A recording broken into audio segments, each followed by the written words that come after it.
जी अब इस दुनिया में नहीं रहे, लेकिन मुझे यकीन है उनके फरमुदात रहती दुनिया तक याद रहेंगे। बाबा जी से मेरी पहली मुलाकात एक कच्ची बस्ती में हुई। वो दुनिया से बेनियाज एक तरफ छोटी सी झोंपड़ी में रिहाइश पजीर थे, मट्टी के मामूली बर्तनों में खाना खाते थे और फटा पुराना लिबास पहनते थे। कम बोलते थे, लेकिन जब बोलते थे तो ऐसा ऐसा फिक्र अंगेज जुमला कहते कि सुनने वाला सर धुनने पर मजबूर हो जाता। मैं उनका मुरीद होना चाहता था, लेकिन उन्होंने सख्ती से मना कर दिया। मैंने मिन्नत समाजत की कि आखिर मैं किस तरह आपके काम आ सकता हूं।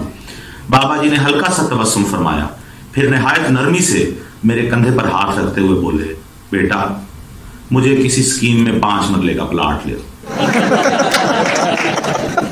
मेरी आंखों में आंसू आ गए और मैं दिल पर भारी बोझ लिए खामोशी से उठकर फिल्म देखने चला गया।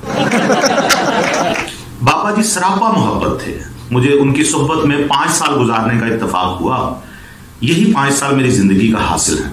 इन 5 सालों में मुझे जिंदगी की बहुत सी मुश्किल गुत्थियों की समझ आई। मसलन एक दफा मैंने पूछा कि बाबा जी मैंने कई गाड़ी वालों को भी बहुत बेचैन देखा है, थोड़ी सी ट्रैफिक ब्लॉक हो जाए तो गुस्से में आ जाते हैं, इधर उधर से निकलने की कोशिश करते हैं, ऐसे लोगों की जिंदगी कैसे आसान हो सकती है। बाबा जी ने गहरी सांस ली, पास पड़ा हुआ पानी का गिलास उठाकर एक घूंट भरा और फिर ऐसा जवाब दिया कि मैं अशश कर उठा।